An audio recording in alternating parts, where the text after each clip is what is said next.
Welcome,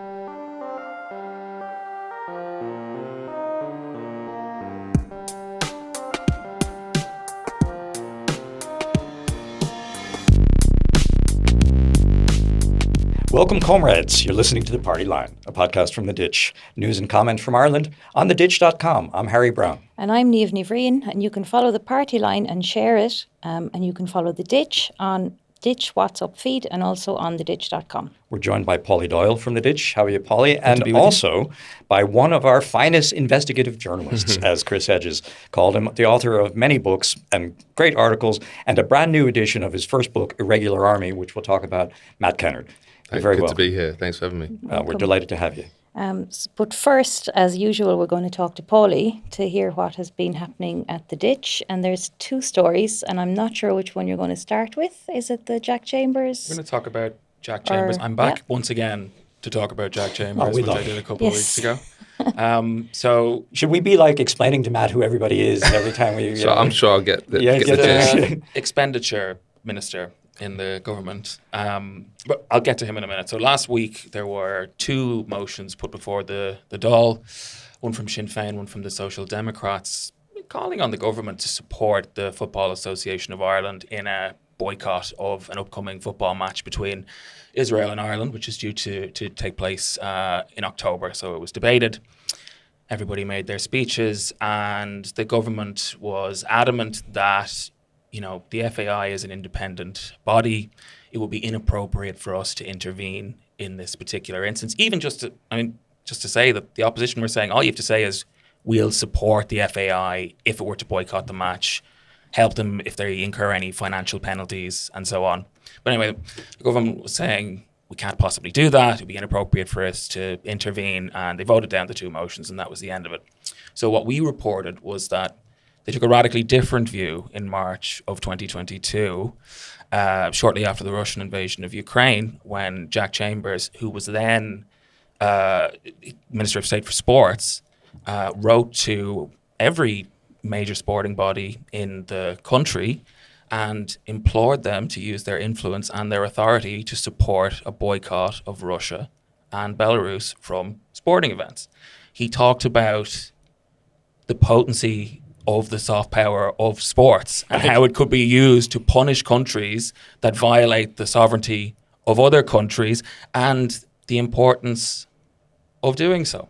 So, I mean, it's clear we got a response. We put this to the department and said, why have you taken this position on Russia and Belarus and not on Israel? And they responded and they said, well, there's an international consensus for the expulsion of Russia and Belarus, but not for Israel, which is a fancy way of saying, well, everyone else was doing it. Right. So we went along with it. And I mean, it's just yet another example of the double standards when it comes to Israel. I think it's worth mentioning as well that in the Epstein files, actually, there's a very interesting piece of correspondence between Jeffrey Epstein and actually Noam Chomsky. Oh, yeah. And Epstein is recounting what he says are the private views of Ehud Barak, right, who was obviously Prime Minister of Israel, very involved in furthering Israeli security interests around the world after his career in politics. And Epstein is saying that actually, according to Barak, possibly the most threatening thing to the future of Israel would be a sporting boycott. And particularly football. Particularly a football one, because he saw what happened and people really started paying attention, I think is the expression that he used, once that happened. Mm-hmm. In relation to South Africa, yeah. And it's also clear from some of the research that we've done. I mean, we went through a trawl of hacked documents from the Israeli Department of Justice a couple of years ago, formed the basis of a number of stories that we did. And I mean, the level at which they're monitoring anything that even resembles a boycotting effort, the big spreadsheets, all the different countries, even down to like a county council level, because they recognize correctly that a boycott is a potential contagion, you know? So look, the last time we talked about Jack Chambers, it was because he'd gone to the Bilderberg conference, right? And it turns out we're having like another cabal gathering right here at home in Ireland in the next couple of months. And that's another story that the Ditch has. Yeah, I'm the Ditch Illuminati correspondent now. Peter Thiel and his dialogue meeting is going to be taking place in the Powers Court Hotel in County Wicklow, which is a very peculiar place. for the New World Order to be meeting, you know. And very scenic, very lovely. I mean, Peter Thiel, what do you say about Peter Thiel? It's good to focus on institutions and systems of power and not necessarily focus on individuals, but I mean, in this particular instance, he's so inviting. There is a legitimate argument that he is the Antichrist. I think he thinks it's Greta Thunberg, though, right? So if any direct actionists want to go to that event and perhaps throw holy water on him, I think it would be a good idea. Just as a test, right? Yeah. You know, and Palantir are obviously up to their eyes in the ongoing genocide, providing tech for it. And I know there was trouble in Britain as well recently about them potentially being involved with the NHS. They are involved. They got a £300 million contract. It's outrageous. But they're now trying to get that rescinded. But I don't think it's going to happen, to be honest, because they have so much control over the government. They're working within the Ministry of Defence, the Ministry of Justice. I think Sadiq Khan, the Mayor of London, recently said that the Met Police can't use their software, but they're everywhere.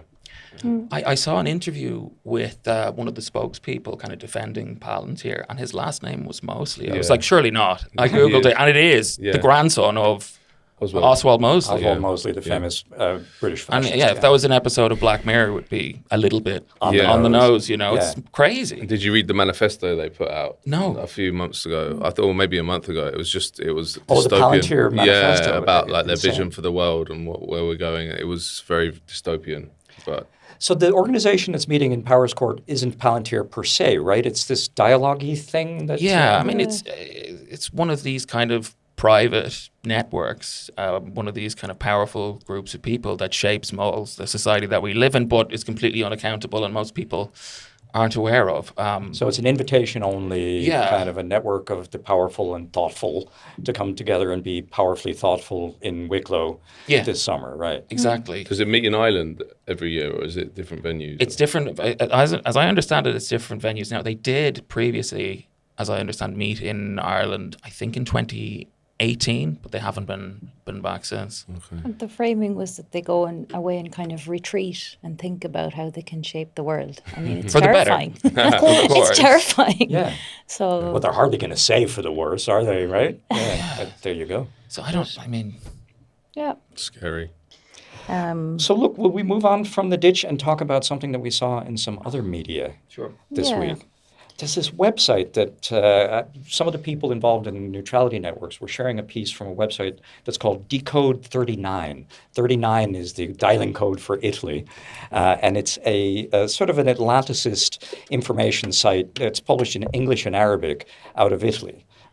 Coming out of a long-standing network of kind of journalists and power brokers in Italy who keep an eye on European affairs with very much the interests of the North Atlantic Alliance in mind. And this is a fascinating story about something that we've talked about on the podcast at least once, if not twice before. We'd certainly talked about with Claire Daly here a couple of weeks ago, which is Operation Irini. The headline on this piece by Emanuele Rossi was How Irini is Becoming the Face of Europe's New Maritime Assertiveness.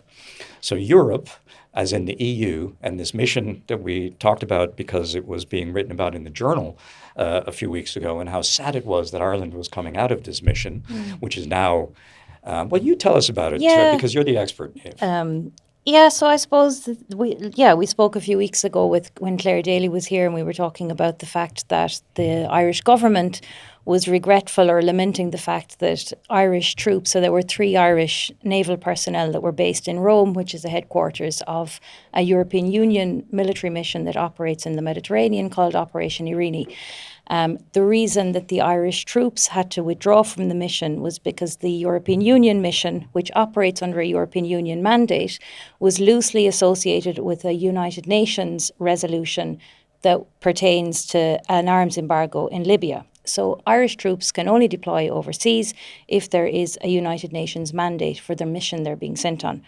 So we discussed it a few weeks ago and kind of picked apart the government's response to the fact that they were regretful that Irish troops were being withdrawn and that we weren't doing our part to protect Europe, basically, and that they would need to bring forward legislative change as fast as possible to dismantle the triple lock so that Irish troops could deploy on this European Union mission. And we kind of warned at that point that, you know, the reason why the United Nations mandate has been allowed to lapse is because the focus of this European Union mission will shift from being on Libya and an arms embargo on Libya, and it now very specifically mentions in European Union documents that it will target Russia and the, quote, Russian shadow fleet vessels. 3 inspections in less than a month have taken place of vessels suspected of, to quote the piece, vessels suspected of operating under false flags and supposedly part of the so-called shadow fleet of the Russians. Yeah. Yeah, so we had kind of expressed concern that, you know, this mission has the potential to become very hostile actually, because it's now going to target Russia.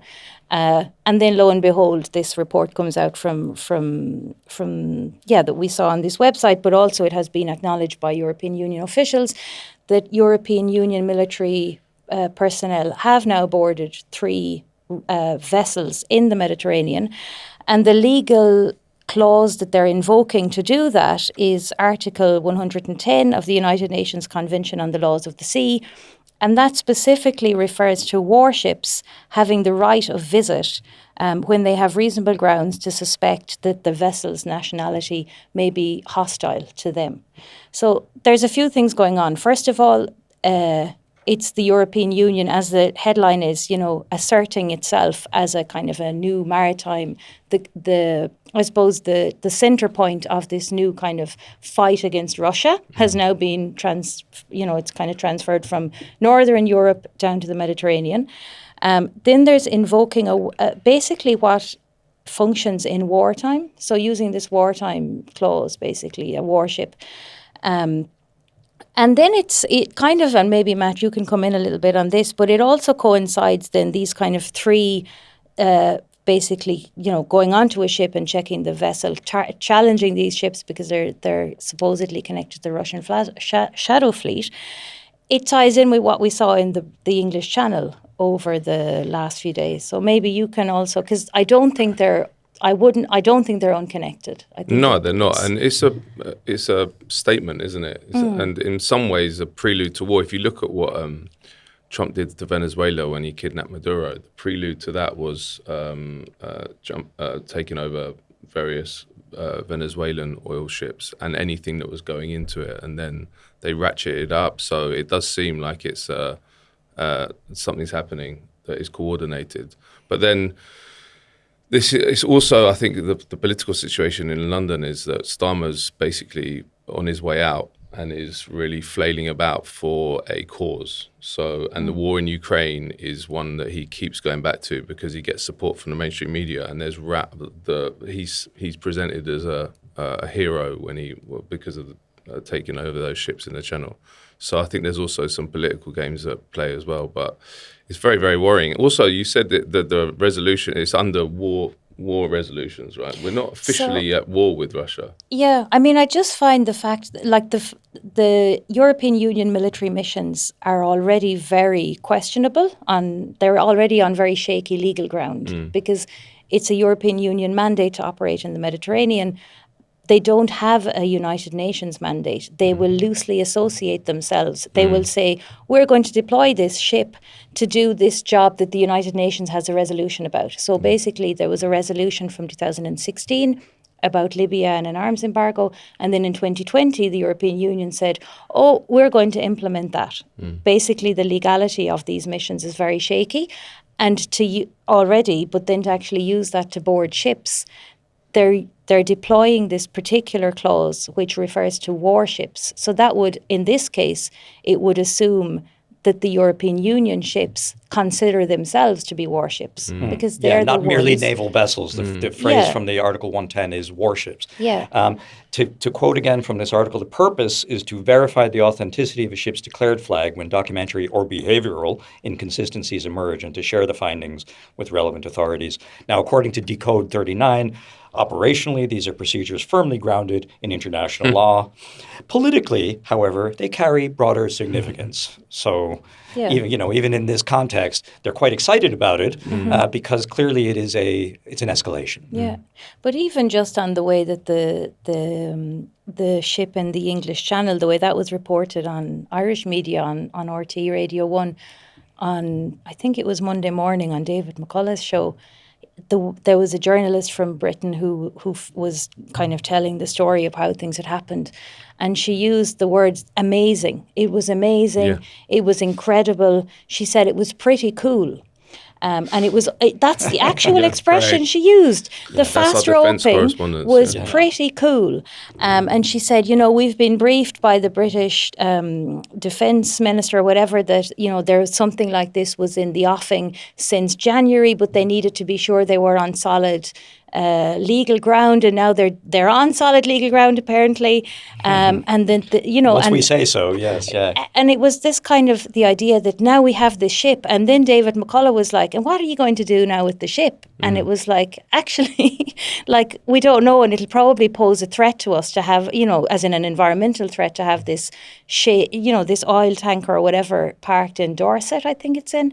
And it was like, he haven't thought much further than just making this spectacle that's quote unquote pretty cool, and then all the video footage going around with the helicopter and the soldiers dropping down. The fancy version of pretty cool is the line from a little sub-headline from this piece in Decode 39, that this is a test of Europe's strategic ambition.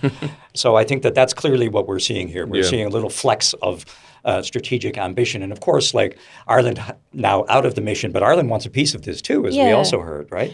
So last week, back in March, the end of February, Ireland launched its first ever maritime security strategy.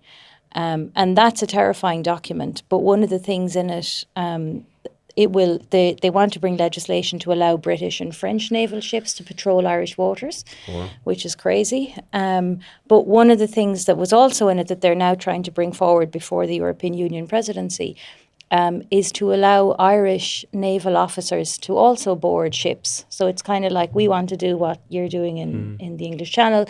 We want to do that in Ireland. But they do say that they won't include the right to actually sequester the ship and take it to an Irish port, that they can board, but they can't actually commandeer the ship afterwards.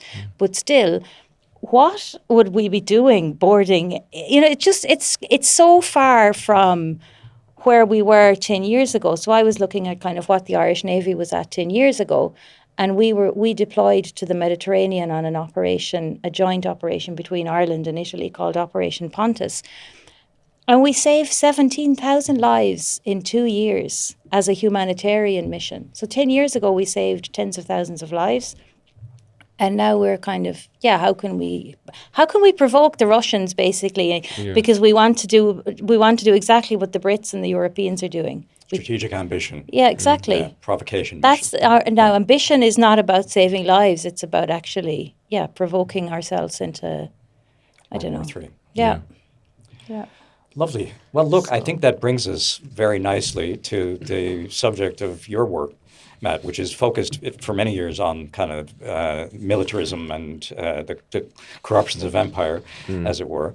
But you have brought out a new edition of your book, Irregular Army, which is an incredible book about about recruitment and about military culture. It's about a lot of things that you can tell us exactly. But why a new edition, and why is Irregular Army so relevant today?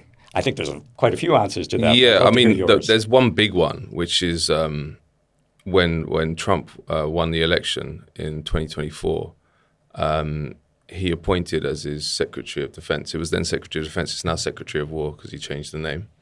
But Pete Hegseth. And I was looking, and then there was various media scrutiny of him in the aftermath, and basically they started revealing his extremist tattoos. So he's got like a Jerusalem cross, he's got Deus Vult, which is Latin for God wills it. They're both Crusader imagery. He's even got kafir, which is Arabic for infidel, proudly in Arabic on his arm. So I was looking at that thinking, damn, I spent years investigating and trying to expose soldiers who had this kind of imagery on their skin and serving in Iraq and Afghanistan. And it was investigative journalism at that point. And now you've got the the main guy who's in control of the whole of the Pentagon proudly displaying it. So it's like the stories come full circle, and obviously the danger of it is huge because the carnage that was allowed to fester during the War on Terror years is now institutionalized. And in fact, he said in his when he was approved by Congress in the congressional hearing, he said, "We're no longer going to focus on extremism in the U.S. military because it's a political witch hunt." And he also said, "We're no longer going to deal with the." And by saying that, he's basically it's an invite to neo-Nazis and white supremacists. We're not going to focus on you anymore. It's open for you. And he also said we're not going to deal with the stupid rules of engagement, which we previously enforced, which are just basic laws of war when you shoot. So that again was an invitation for them to commit war crimes. So. It's very, very scary when you're talking about the most powerful military in human history when you've got someone like that at the top. But so the subculture that you documented in your exactly, book. and the point is that it was never. There has been criticism of it, obviously, in the liberal media, but it's never connected to the War on Terror because the War on Terror created the ground that allowed someone like Hegseth to become, and arguably.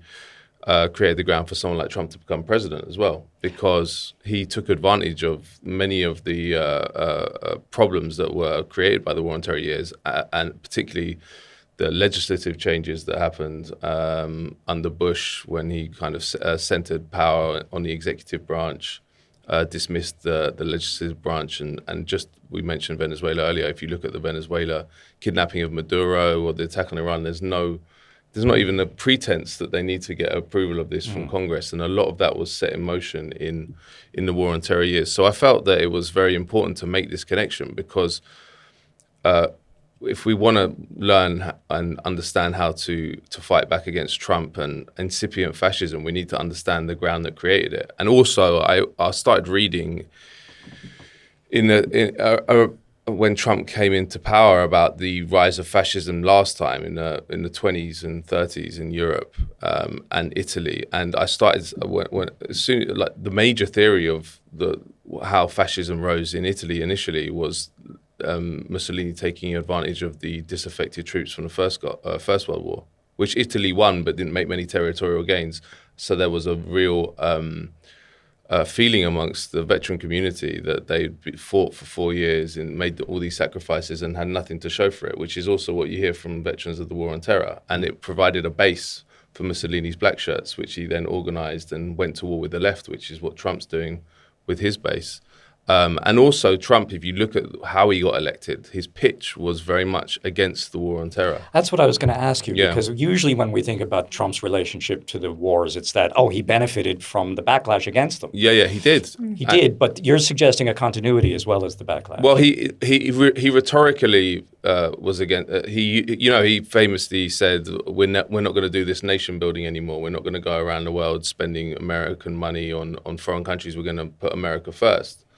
And it was obviously we know it's complete rubbish, and he's done the opposite. But there was a base for that. And if you look at the polling of people who voted for Trump, the veteran community were way higher than they were for Kamala Harris in terms of who they voted for. So there was, and also just the martial ethos. Years of insecurity and the political culture in America changed massively. It was all about external enemies and internal enemies that created the conditions for Trump to come in and say it's all the fault of Muslims or Mexicans, and talk about the enemy within. And to be honest with you, I don't know what you guys think, but I do feel like it's not too far to say that Trump is leading a fascist movement. If you look at the disregard for the Constitution, the disregard for the separation of powers, the disregard for the rule of law, the fact that they're stealing, ISIS killing people, assassinating people, and then getting supported. I mean, that's political violence that's state sanctioned, because after they killed those two people, ICE, they assassinated them. Stephen Miller came out and basically defended it, Stephen Miller being one of his senior advisors. So I think that when we often talk about we're on the way to fascism, but for me, we're already there. It's not concentration camps and crematoria, but it's a style of fascism. And also, does he hand over power at the end? That's an open question. There's a question about failure too, that hangs over Trump, particularly now that we've seen the war in Iran perhaps come to an end that is seen as ignominious, certainly by some Zionists and some others on the right in America. We've had a discussion a couple of weeks ago on the program about why the empire loses, and I wonder, is your story part of that story too? Definitely, because a major part of the change in regulations, which happened under principally the Bush administration, but were carried on by Obama, was they got rid of regulations that are in place not just for the safety of Americans, the domestic terrorism state. It's also for what they call operational readiness. It's about the capabilities of the fighting force to get the operation done or the mission done. And for example, they raised the body weight that you could get into to get into the US military, which obviously has obvious implications for the operational readiness of the force. They opened up the military to foreign soldiers, offering them green cards and citizenship if they served. Again, if you have a soldier base with people speaking different languages, it's not good for operational readiness. And then you had the huge amounts of PTSD, which was not treated, and people weren't discharged who had PTSD. So again, if you have people who are mentally struggling and in some cases unhinged, it's not good for operational readiness. So I think it's very, very linked. And but it goes back further. You know, the Americans haven't really won a war since 1945. They're not very good at it. They got kicked out of Vietnam in 1973, and then 1975, the North Vietnamese took over South Vietnam. In Afghanistan, they occupied it for 20 years, and the Taliban took over following that a couple of days after. So they're just not very good strategists. And then you add into that Hegseth and Trump are not strategists at all. So, and what they've been doing recently has just been crazy, especially with Iran. You know, they've failed massively. It's a massive failure.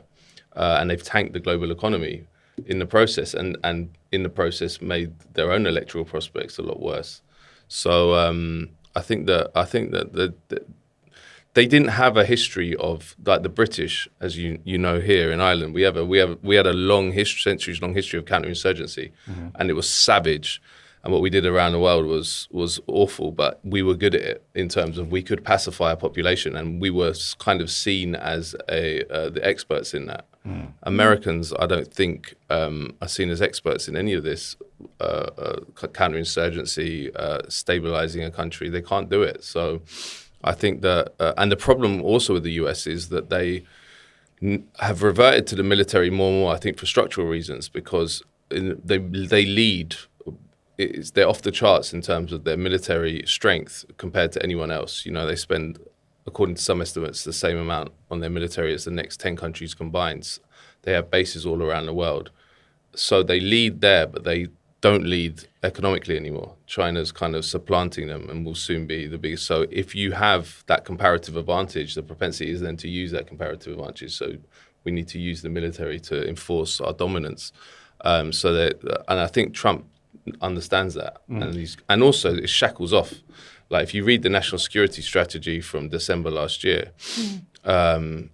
it's now called the Dunroe Doctrine. But effectively, he just says, I mean, that document says the Western Hemisphere is our territory, and we can do whatever we want. They do it under the guise, much like what you were talking about, of security and all these nice terms, but they do it under the guise of drug trafficking. But they said, we have license now for the US military to go into any Western Hemisphere country with our military if we want to disrupt cartels.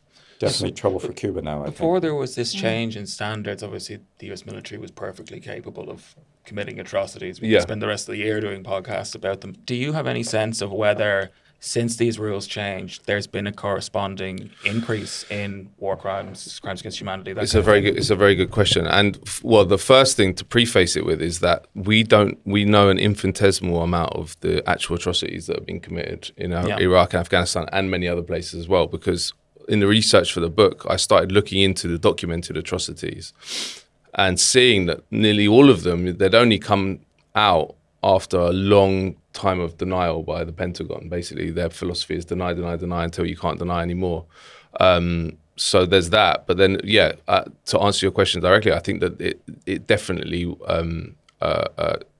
created the conditions for more war crimes and more impunity, because it's not rocket science, is it? If you're allowing neo-Nazis to serve, and as I mentioned earlier with hex tattoos, the regulations are in place for a reason, not just to protect occupied populations, but also the domestic population. Because if you have people with swastikas, neo-Nazis going and getting military training, they're not going to use that, or they're not going to use that in the way that you want them to, because of their ideology. But if you're and during the war on terror, every kind of neo-Nazi veteran I was talking to and the actual command, like the leaders of the groups, were saying, we can serve openly now. We can have, because tattoos are the best way for you to understand the ideology of an extremist, because they don't often say in an interview with their recruiter, yeah, I'm a neo-Nazi. But if they have a swastika, it's a good guess. But so they previously, if you went to a recruitment station with a swastika on, they'd say you can't get in. But during the war on terror, it was fine. And in fact, I called up recruitment centres and said, I'm an American. No, I said I'm a British person married to an American, just to get around, so I had a believable story. But I want to serve in the US military. And I'd say, but I have a swastika on my arm. Is that a problem? And I did 5 of them, and all of them were like, no, that's fine. So it was so, and then so in that context, not knowing what they were doing in Iraq and Afghanistan, only knowing an infinitesimal amount, we kind of got a clue when they were back in the US. So there was one case where a guy called Kenneth Eastridge, who served in Iraq and then came back to the US and killed a fellow troop in the US, and the rule of law can't be as easily discarded in the US. And after he did that, his MySpace page was publicized, and he had SS bolts on his arm, and he was serving openly. And one of the photos was killed another Iraqi pussy. And then in the trial, actually, one of his fellow soldiers said, when we were in Iraq, we were going around Baghdad in a tank taking pot shots at locals. At least one was hit, he said. So that gives a clue of what they were doing there, but we don't know quite what they were doing. There's another case on the criminal side, which is a very direct link, which is the Mahmoudiya massacre in 2006, which became infamous of all the massacres, maybe the most famous one. But a group of soldiers just south of Baghdad were manning a checkpoint, and then went to a house nearby and separated the 14-year-old girl from her family, went into the room where the family were, killed them all, and then went into the room where the girl was, raped her and then killed her, and then burnt the house down and said it was the work of insurgents. The US military believed that, as they always do. But then one of the soldiers in the platoon had a crisis of conscience and said what had happened, went public, and then they were tried and convicted. But the leader of that massacre was called Stephen D. Green, and he'd got into the military on a moral waiver, which was another of these programs that they were running to try and get more and more troops. A moral waiver is what they'd give to people who had a felony or serious misdemeanor conviction, which previously wouldn't have allowed you to serve. And so he was in for that reason, and then went on to commit that atrocity with others. So there's again and again, and then there's the PTSD. Again, you don't need to be. It's not rocket science. If you're sending people with PTSD and really serious PTSD, up to 20% of the US military had PTSD, according to some estimates at one point. If you're sending them and sending them again and again and again, because the other thing was the one they were lengthening tours and shortening the gap between tours, which effectively was breaking people's brains, and people were going crazy and shooting random civilians for sure, but also shooting fellow soldiers. So yeah, I think it had a really direct impact, and now it's been institutionalized, as I said, which is very, very scary. These extremists that are coming back right now and obviously pose quite a threat. To what extent do you think that they might agree with your assessment that fascism has already arrived in the US, and could that possibly account for the fact there hasn't been this mass casualty event like the Oklahoma City bombing that seeks to destabilize things and overthrow the government? I mean, why would you do that if you've already got a fascist administration? Yeah, there is an element of that, although parts of them are unhappy with Trump, because so there's an interesting kind of the neo-Nazis that I interviewed, most of the ones that served, most of them didn't agree with the war in Iraq. They said it was a war for Zog, Zionist occupied government. They said it was a war for Israel. So I think that element of it, they're not happy with Trump because Trump's so obviously pro-Israel. And this is a part, like it's quite, because obviously there's a bifurcation in the right in the States, because part of it is, in fact, most of it is veering away from Israel, but then the neo-Nazi element were always anti-Israel because they're so anti-Semitic that they don't like Israel or Zionism. But so I think that I think there's a big element of, well, I don't know how big it is, but there's definitely an element that is still accedes to and has fealty to accelerationist terrorism that will launch a racial holy war. I think that still exists. Why that hasn't actually resulted in a mass casualty domestic terrorism attack, I think is just luck so far. Like in the new preface to the book, I go through about 5 different cases where active duty and veterans of the US military were planning mass casualty attacks and they were busted by the FBI. So far it hasn't happened, but all it takes is one of those investigations to go wrong or not find out in time, and I think it will happen. Like Timothy McVeigh, you mentioned, happened in 1995, which was 5 years after he served in the first Gulf War.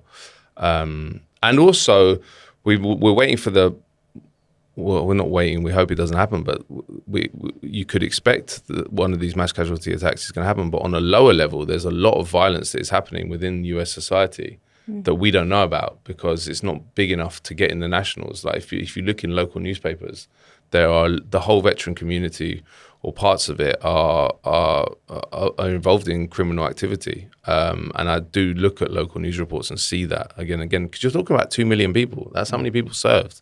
It's a huge, that's so many people. And even if a small fraction of those are neo-Nazis that have high-level military training, that's a huge, huge worry.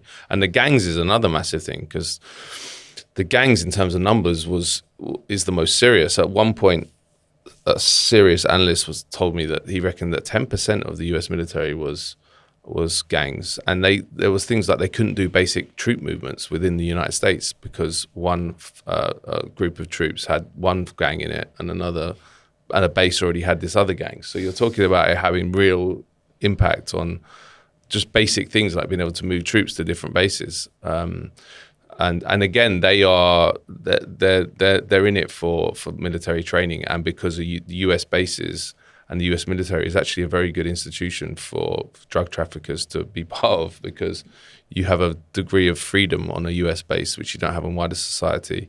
You obviously have access to weapons, and a bunch of very important bases are on the border with Mexico, Fort Bliss being the main one. And there was countless reports of US military active duty being involved in drug trafficking and working with and for Mexican drug cartels. Again, a story that it wasn't talked about at the time, but is playing out again. This lovely military, of course, comes through Ireland at Shannon Airport on a regular basis. And, the use of Shannon by the American military has been an object of protest for now a good 25 years, if not longer. You're going down there this week. You've taken a particular interest in both the kind of the presence of American military in Ireland and the resistance to it. Well, I think it's very important because the US military effectively wouldn't be able to do what it does if it didn't have the complicity of European governments, including Ireland. So if we're talking about how we can focus our efforts on stopping this rampant empire, which is destroying large parts of the world with its Israeli ally, we should be focused on on changes we can make within our own societies. And if we can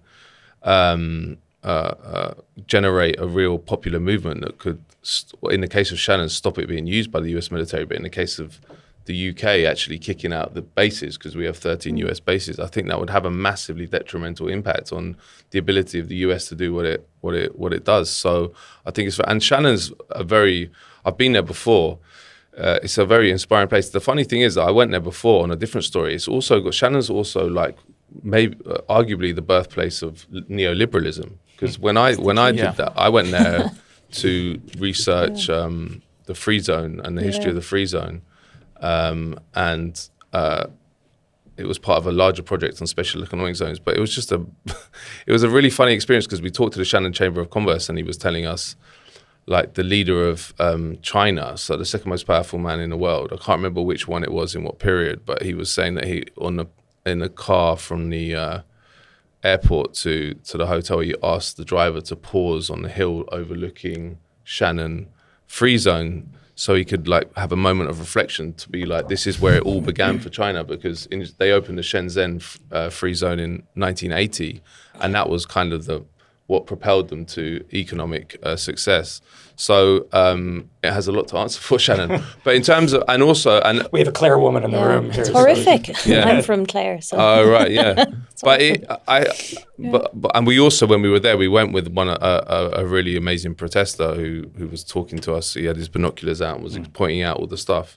And it's a logistics bit. I mean, the other point is the Irish don't know what is going through there. Because the Irish government, I think, say that we don't allow weapons to go there, but the fact is, it's like what the UK scenario is. In the UK, we have these US bases, and the actual how they work is inscrutable. We don't know. They're officially RAF bases, so they're all called like RAF Mildenhall, RAF Fairford, but they shouldn't be. They're not RAF bases. They're leased to the Americans, and I've tried over the years to get information about the kind of process by which the US has to get approval for certain things, and it's never clear. And I think that's for a reason, in that the US have complete impunity to do what they want there. They don't have to get approval because it's effectively a US sovereign base.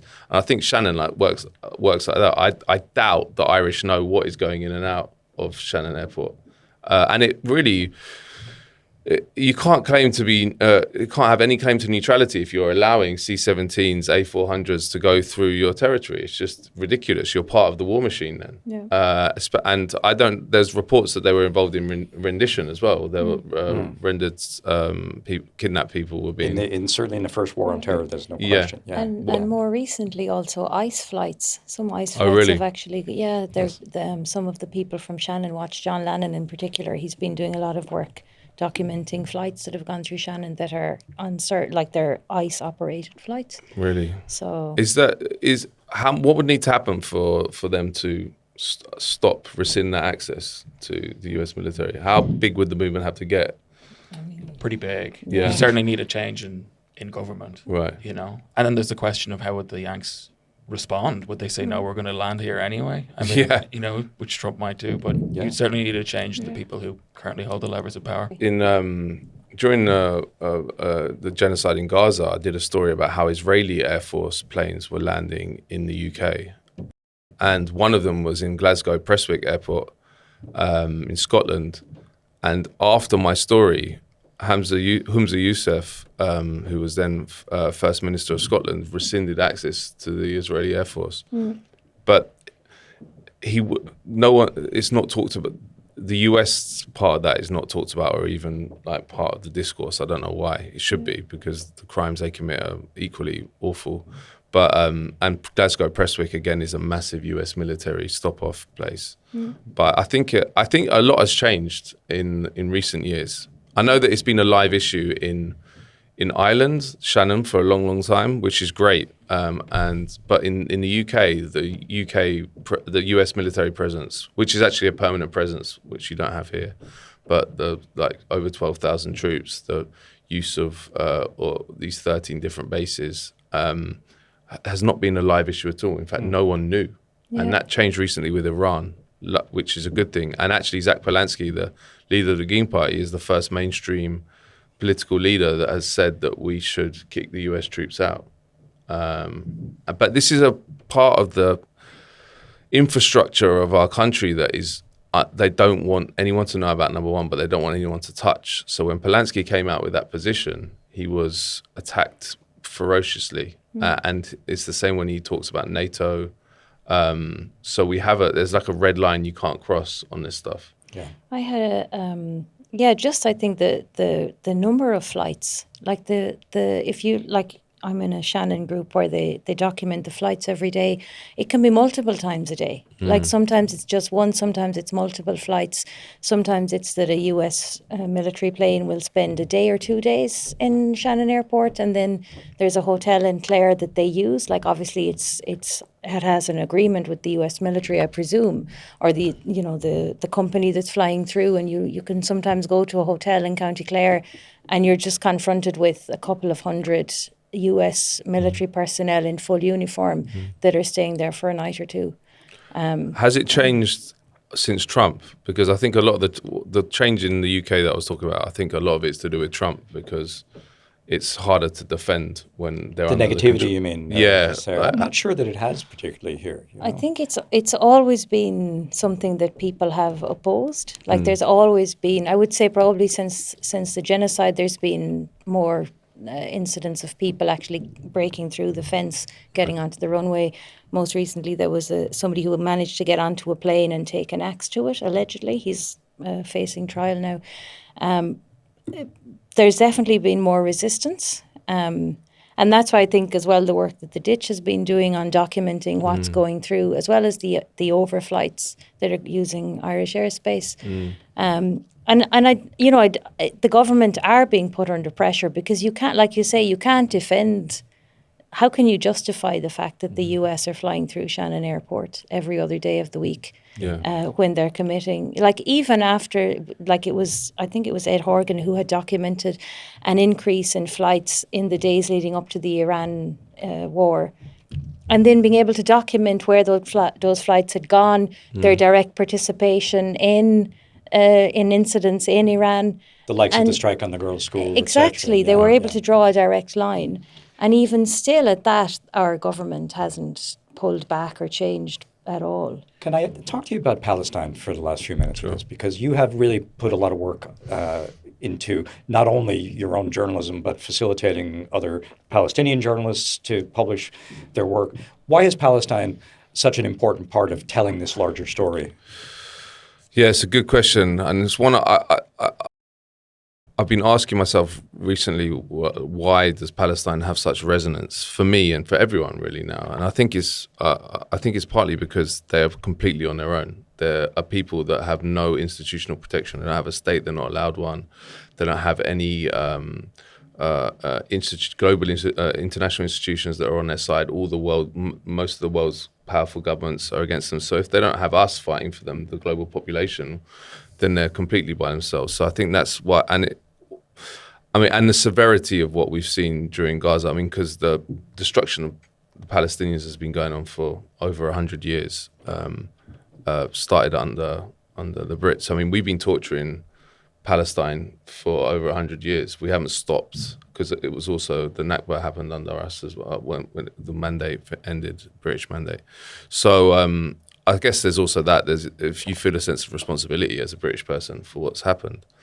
And also, they're the most dehumanized people I've ever come across, because the Israel lobbies works round the clock to make it impossible for their voice to be heard through various different mechanisms. One is they have to constantly defend themselves and preface anything they say by saying, I'm not anti-Semitic. They have to constantly denounce their own armed resistance as a precursor to being able to speak. I have never come across people that have to clear their throat in so many ways before being able to say what they think. So, and right now I work for Palestine Deep Dive, and my job is basically to commission and edit writers from Gaza, and the quality of the writing is amazing, and it's actually been a pretty fulfilling experience working with them and seeing it. So I think that. And then the final point is that we participated in the genocide as well. This is so going back to what I was saying about what we can do about the US empire. Obviously, we can focus on the bases that we have in our country. In terms of the genocide, which we were all watching and all horrified by, and wanted to work out how we could stop it. I was looking at my own government participating, looking at the fact that no mainstream media were covering it or investigating it. So I felt a responsibility,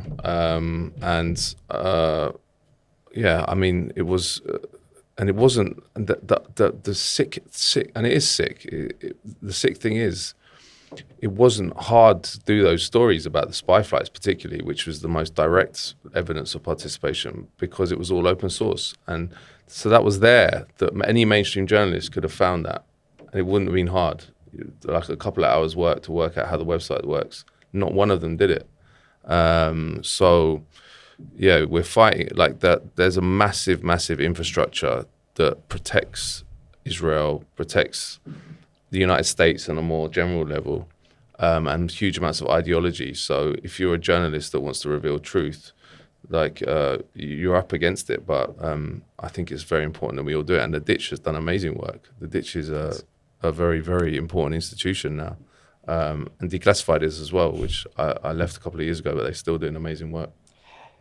You spoke at a meeting in Dublin this week where there was a kind of an interesting dynamic. Sally Rooney kind of kicked it off, talking about the inadequacy of the kind of politics of the way that we've opposed the genocide and stood up for Palestine in the past, and the extent to which maybe with the desire to speak to mainstream politicians, to get our voices heard in mainstream media, that we temper, for instance, our solidarity with the Palestinian resistance. We tone down any kind of more radical notions beyond, for instance, the two-state solution. And there was quite a lot of back and forth at that meeting about that. I wonder, do you have any reflections on that question of what some people might call the kind of the nature of the opposition and the controlling of the opposition? Yeah, I think that it's a very controlled debate. And again, it goes to what I was saying about the Palestinians being so dehumanized. No, everyone else, it seems, understood that occupied people have a legally enshrined right to resist that occupation, armed resistance.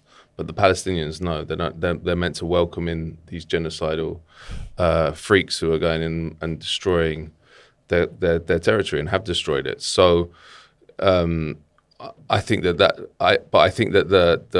the discourse and infrastructure, even the pro-Palestinian part of it, has been influenced by the Israeli state and the Zionist lobby. Because they've set red lines which are applied by even the pro-Palestinian movement. Not wittingly, maybe, I don't know, but a good example is different institutions, which maybe I shouldn't name, but that they'll criticize Israel harshly, but they won't ever talk about Zionism. They won't talk about the ideology which underpins it, which is like talking about the Holocaust, but being too scared to talk about Nazism. Which is just ridiculous, because obviously one leads to the other. So Zionism is a supremacist settler colonial ideology which was always going to end in genocide, and has been genocidal arguably from the start, because it's predicated on the ethnic cleansing massacre of the indigenous people to make way for settlers. So if you're not talking about that stuff, I think you're kind of playing the game of the enemy, and part of it is also the law. Like in the UK, we are not allowed by law. So, like even when I'm answering this question, I'm thinking about what I can say. For instance, in relation to direct action. Well, but even and the armed resistance, anything. That's what I mean. So they make, and that's again a product of the Israel lobby. That you might not agree with Hezbollah or Hamas, but the fact is, in a free society, you would be allowed to voice your opinion on resistance to a genocidal army. And in the case of Vietnam, the Viet Cong was supported by many, many Americans, and it would have been preposterous to them, the idea that they'd be thrown in jail for supporting the Viet Cong. But in England, you can't say anything. And I think that's also a sign of weakness on the part of the Israel lobby, because they've lost control of the debate, so they're having to restrict our ability to speak. But we've had months and months and years, and this is really good, of praising the heroic journalists and the heroic medics in Gaza. But no one ever talks about the fighters that are defending. I'm talking about the people who are defending against the genocidal army, who have been killed en masse and have been in tunnels and in the worst conditions you could think of. And no one mentions them. No one mentions, definitely not in the same bracket as the previous two categories I mentioned, but they're not mentioned at all. It's like completely airbrushed out, which I think is a problem. And I understand why people have concerns about breaking the law, but it does make the discourse disfigured, because we've just got this massive swathe of young people, and they're not all one ideology or one way of thinking. A lot of anyone who wants to resist your whole civilization being destroyed many of them became part of the resistance. So I think that needs to change, and that's something, again, the pro-Palestinian movement, the mainstream one, doesn't mention. And Palestine Action is another one. So you mentioned Direct Action. Again, it's illegal to voice support for them, and they've never hurt anyone. That's just destroying weapons of genocide, the machinery of genocide, which is crazy. And I've never experienced in my life, and I don't know of any historical kind of period where we've seen reversals of gains we've made in terms of free speech and democracy at this rapidly before. Like, it's crazy what's happening. And my sense is, as I mentioned, it's part of this whole thing of trying to clamp down on a freedom of thought and solidarity with Palestine. It's not going to stop at Palestine Action or the resistance. It moves on, and I think at some stage they'll make it illegal to criticize Zionism. I know that sounds crazy, but that's the way we're going, because the more and more, because you can still speak about Zionism, but it does feel subversive now, and it shouldn't.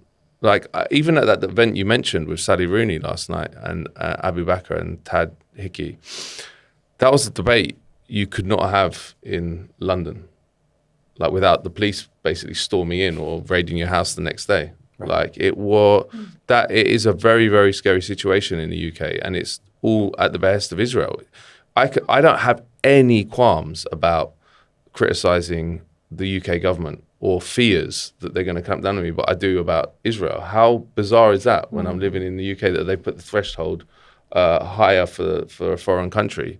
And it goes to, I believe it's because the Israel lobby has been working for many, many decades to sew up the political system. And they've done it very, very effectively.